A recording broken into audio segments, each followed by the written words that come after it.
So layer masks today and adjustment layers. Okay, so what we've done when we bring in an image is we've generally have this basic image, and as you can tell, I've already started to lay out in terms of organizing the layers in terms of groups, and that's really important for you to keep this stuff organized. And let's go down here, bring this up so you guys can see. I'm going to bring this over so you guys can see it a little bit better. Okay, so when we bring in our basic beauty pass, we're going to open that up, and that's going to come down here at the bottom at this basic beauty pass. The first thing that we want to do is to create a duplicate, and we do that by coming up here to the top corner and duplicate layer. So once we created that duplicate, this is what we get. We get this layer, and then all I do for sake is create a grouping folder, which is right down here at the bottom. It looks like a little folder icon. Create that group, and then what we can do is drag and drop layers into that group, and you can see how it becomes indented. And that allows us to keep things organized, and as the image becomes more complicated, then it allows us to kind of keep things organized and also be able to turn on and off and keep the layers, because sometimes these layer lists get really long when we get into these things. So, yes? Like when grouping, what would be a good way to or most organized? How do we group them? Okay, so the question is, how do we group? So conceptually, you want to think about grouping them in terms of what you're doing. So let's go through some of these groups. So I put the original here just so that I could lock it down and keep that. You'll notice that the basic beauty, the basic underlying image, I'm not grouping because that's kind of the foundation. I'm just leaving that the way it is. So then I have the render elements. So these would be specific elements that we bring in from the rendering image, right? And we put those in there. Now, these ones I've grouped in terms of render elements just because I'm applying them first, okay? Some of those render elements we might actually separate into their own groups. So if we're dealing with reflections and we have maybe a couple of different iterations or layers that we're dealing with reflections, then we might group all of those things. So anytime you have basically more than one kind of layer operating on a specific image or a specific area or aspect of the image, then that's when I would create a group. So for instance, here we have sky modifications. So these are modifications that I'm doing to enhance the sky, which is basically modifying, creating a glow behind that sky so that you can see without it, it seemed kind of strange. So I do that as a modification. The ground piece, we have multiple pieces on the ground, okay? And so we have bringing in the image for the ground. So I brought in a texture that I was going to use, and then I changed the visibility of the ground, or the color, so to match the lighting. So that's an adjustment layer and a layer mask. That's basically what we're going to talk about today. How do we do that? So these are all the different layers that create the person in the scene. So if we start to turn all of these layers off, so we have a shadow that you can barely see. You guys probably can't see hardly at all. You can, if you look like right there, you can kind of see it pop in and out, okay? And then this is just the raw person, but you can tell that all of the lighting is wrong. So then the first thing is to kind of shade that person so that the lighting is now correct, and then adjusting. You guys can't tell because of the screen. The projector is not good enough, but this was affecting the color balance. So changing the overall tonal values of the color and the shading on that person to kind of match the tonal values and the colors of the scene. Okay, so you can see how that's organized. And then we have the overall adjustments, which contribute to the levels. So let's see here.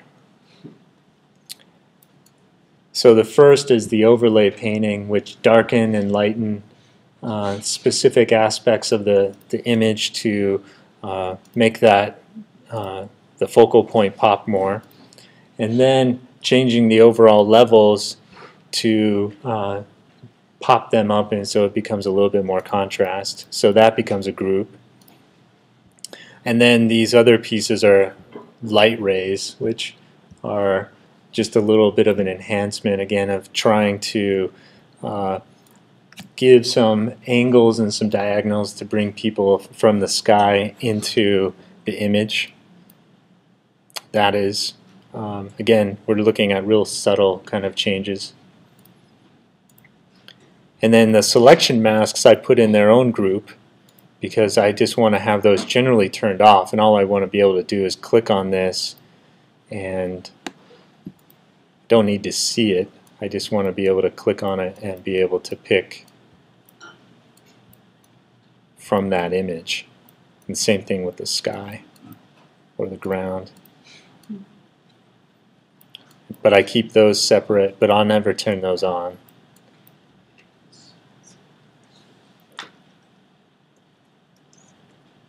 And then the comments I put in as all of the comments, so you guys could read through the different pieces of what we were trying to do. Does that answer your question of how to organize? Okay. Now let's just keep this over here for now. Okay. So what we want to do today is talk a little bit about these specific aspects of the screen and how do we do these how do we create these elements.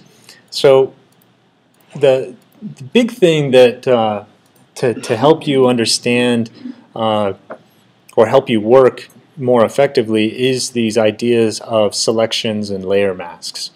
And so let's look at what this selection mask is. Okay, so this is the wireframe render that we get out of one of the render elements that we're going to ask for.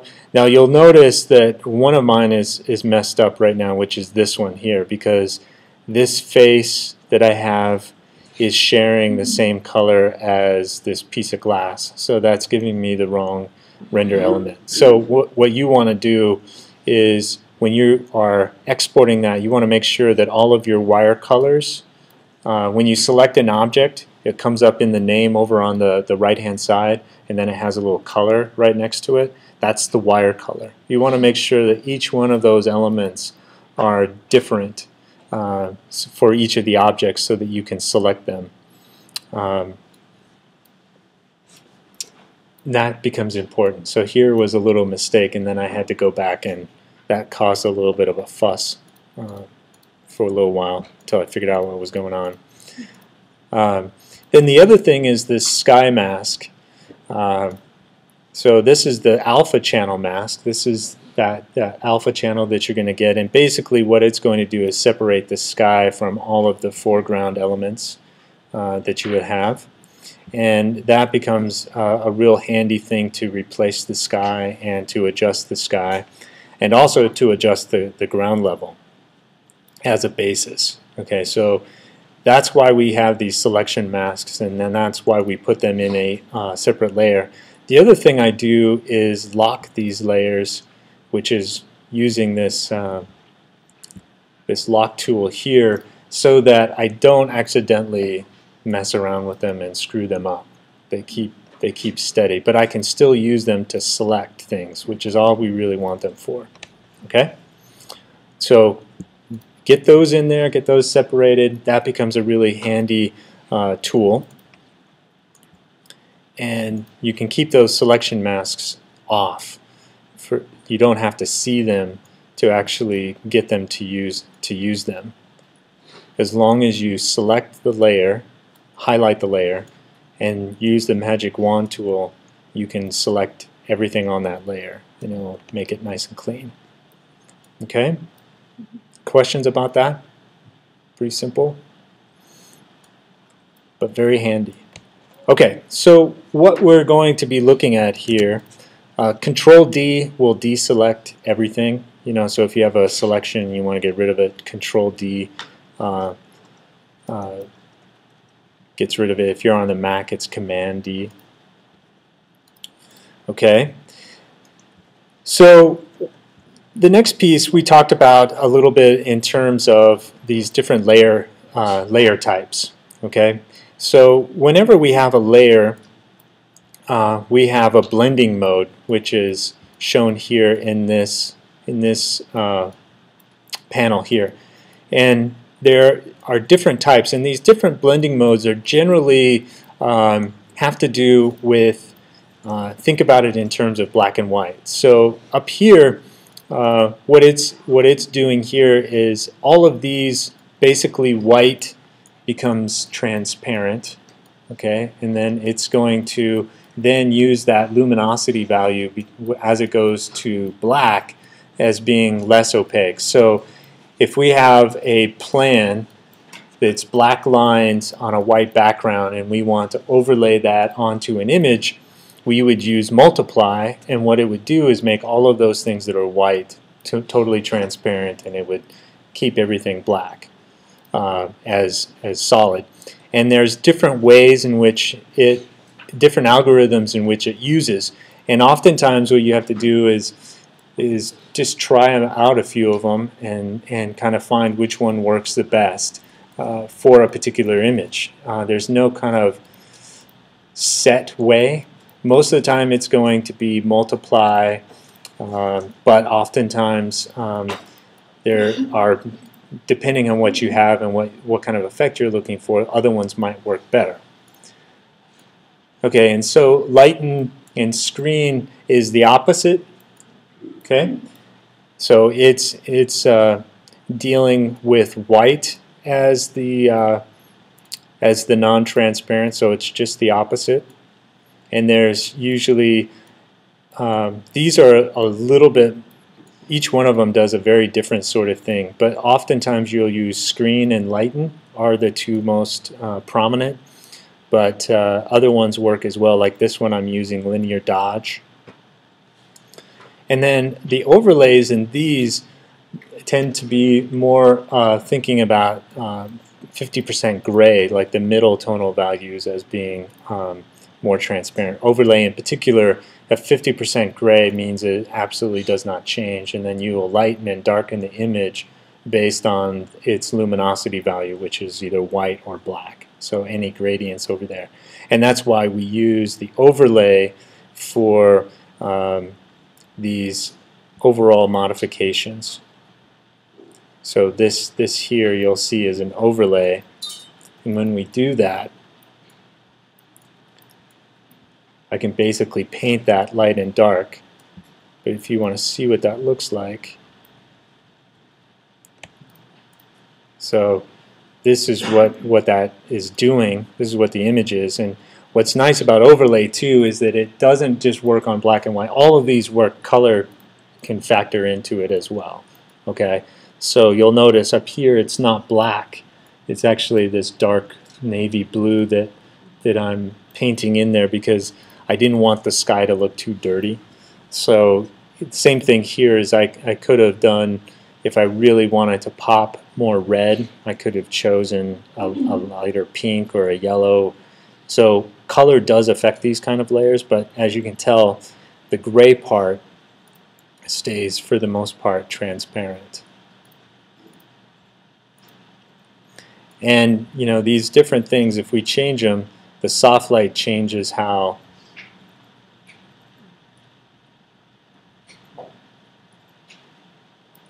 So you tweak the levels of the adjustment layer, but then you can change the mode?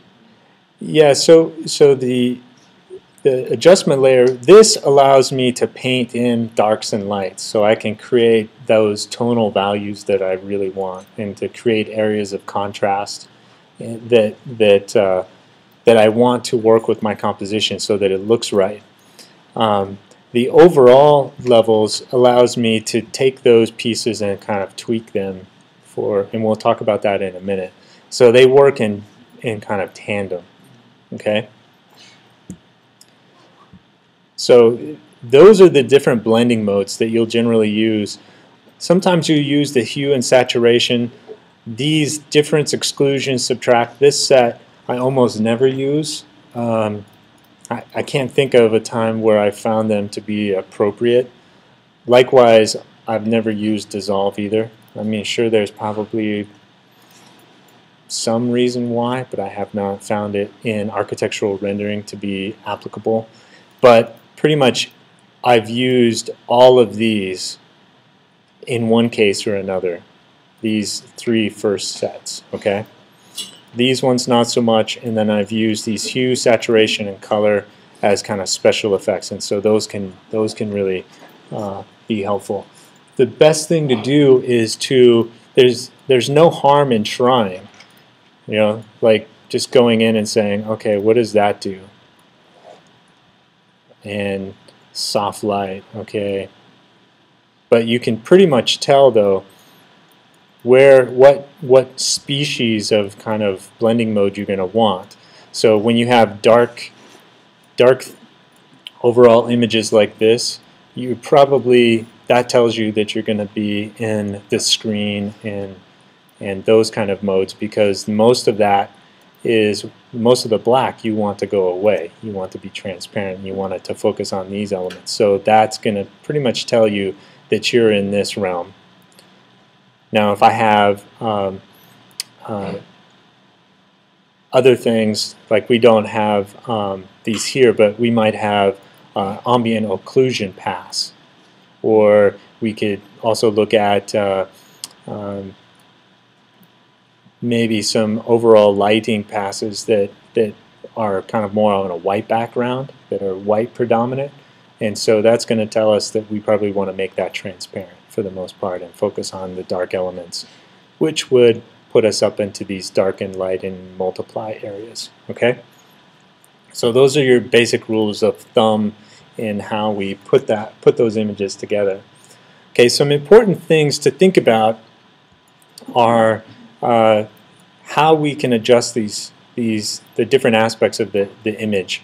So we know that we can take an image and come up here into mode, and well, if I select an image, let's say, select a layer, always that layer that you have highlighted in the layer panel is where stuff is going to happen to, what it's going to happen to. So making sure that you have the right layer selected is important to make sure that you're going to operate quickly and appropriately. But you can do adjustments here, levels, contrast, and everything, but it's going to be applied directly to that layer, and there's no going back and adjusting it. So I would highly recommend that any sort of adjustment layers happen down here at the bottom, and this is creating a new fill and adjustment layer. So you'll see all of those things come up here, but it comes up as an adjustment layer so that I can increase or decrease. I can change how this thing really looks, and then I can go and do other things, but I can always come back here and double click on this little adjustment layer and come back and readjust it back down or change it as things go. Okay. The other thing that you have to understand too is that layers work as a stack. Okay, and so as you build these layers as a stack, if I move this guy up to the top of the stack, it's going to affect everything. Okay, So depending on where I put it, it might change how it's being done. Okay, so we can see the difference there versus up here. And this is why the layer masks become important. Okay, so I'm going to get rid of that for a second. And I'm going to go to Guy, because this is a really helpful thing to look at. So sometimes you want the layer masks to work, but you only want them to work on a very specific part of the image that you're working on.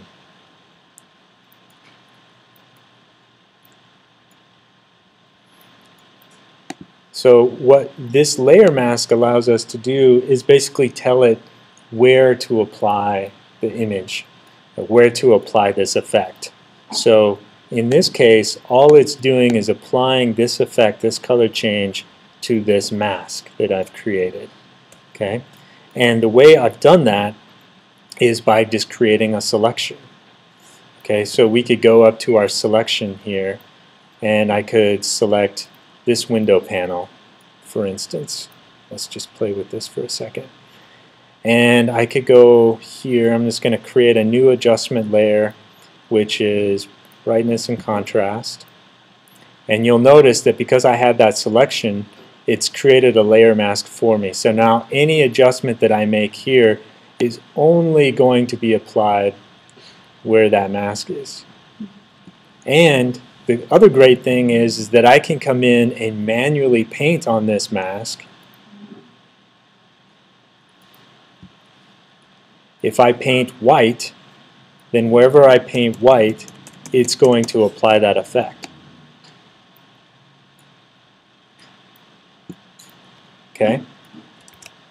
So this gives you those opportunities, like I did down in the ground, to add and feather the mask so that I can add, some grass and rocks and other kind of things here. So this is how you control those effects through layer masks, and you'll see those all the way through of what we've done. And the easiest way to think about it is whenever you create one, it's going to be a blank layer mask. But if I came in here, basically this, when you see all white, it's being applied to the whole image. But if I wanted to restrict where that was, I would just start to paint in, black areas, and that would restrict the areas in which it's going to be applied. Okay, so anywhere that's white is where this thing is going to be applied. So you can really carefully tune exactly where you want to apply. Now, each of these images, so anytime you have a layer here, you can automatically add a layer mask by going down to the bottom here and clicking this Add Layer Mask. Okay, and then this acts as just a separate layer. So I could start to paint a particular mask there and have this restrict out where this is happening.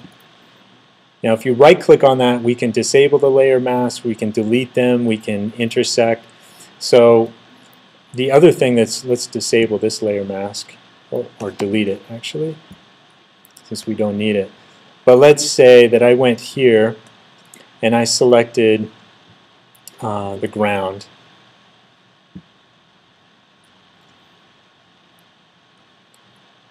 And what I can do is, you'll see that I have this ground selected, and I can use this as a tool for making some adjustments. You'll notice here that there's no grass. Everything is just kind of this really sharp line. So what I did is, if we come down here and I select this, you'll see that I painted in that mask using the grass brush tool, these kind of additions to this mask. But what's great about this is, if you are using this Add Mask to Selection, you can copy and paste that onto different layer masks, okay, into different layers. So think about this as a way of saving your selections and saving these different tools. Okay? So what I want you guys to do is to start to compose the image. So create your layers, and the first thing that we want to do is go down to Open, and then you File, and then go down to Scripts, and we can use Load Files into Stack. So what that will do is load up all of your render elements into one image, okay, with all of the layers. So each of those different pieces are there. And so then the next step, so what you do is click Browse, go to wherever your pieces are, your render elements, select those, and then load them up as a stack.